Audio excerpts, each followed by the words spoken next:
Prime Minister Jacinda Ardern has sought to quell any investor angst in Australia on the first day of her brief visit to Melbourne. The Reserve Bank here has recently sent jitters through the financial sector across the ditch with its increasingly staunch approach to the major Australian-owned banks and insurers. Our Deputy Political Editor Craig McCulloch is in Melbourne.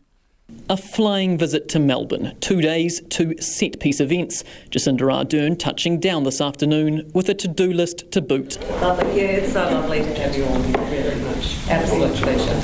With formalities aside, a brief sit-down with Victoria's Governor, it was straight to business. A lunch hosted by New Zealand Trade and Enterprise, 15 Australian investors with money already in New Zealand, or those actively considering. New Zealand is open for business, but we are encouraging investment that will contribute to New Zealand's economy, the growth of jobs and overall the kind of investment that will grow our well-being. Australian media have noted jitters in the financial sector caused by New Zealand's Reserve Bank Governor Adrian Orr in recent months. Revelations this week shocked some over the ditch, with the bank pulling the handbrake on the sale of AMP's New Zealand and Australia life insurance businesses, hot on the heels of its increasingly tough stance on the major Australian banks and their capital buffers. I understand that probably you think that you've come here to ask me a few questions. I have every intention of asking you many, many more. Following the meeting, Ms Ardern said the investors had no questions about the Reserve Bank, that it wasn't raised at all.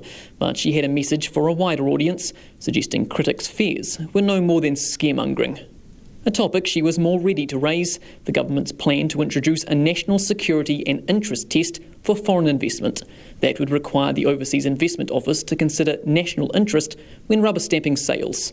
Ms Ardern actively seeking investors' views on the proposal. New Zealand is unusual in the fact that we don't have such a test. Australia does, other counterparts, Canada for instance does, and we think it's high time that we do as well.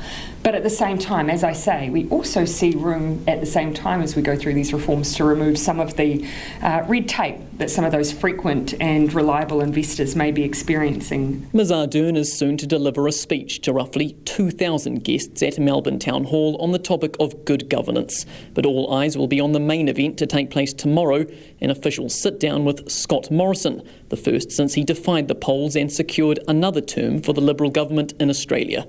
The conversation will be wide-ranging, covering both countries' Iraq deployment and China's influence in the Pacific. The two last held formal talks in Auckland in February. At the time, Ms Ardern singled out Australia's strict deportation policy, calling it corrosive to the trans-Tasman relationship. She's used the same word again today and has promised to raise the matter again tomorrow. Checkpoint recently reported criticism of Ms Ardern from deportees, saying she's all talk and no action. It'll be more talk tomorrow, but maybe a chance to prove New Zealand hasn't given up. From Melbourne for Checkpoint, Craig McCulloch.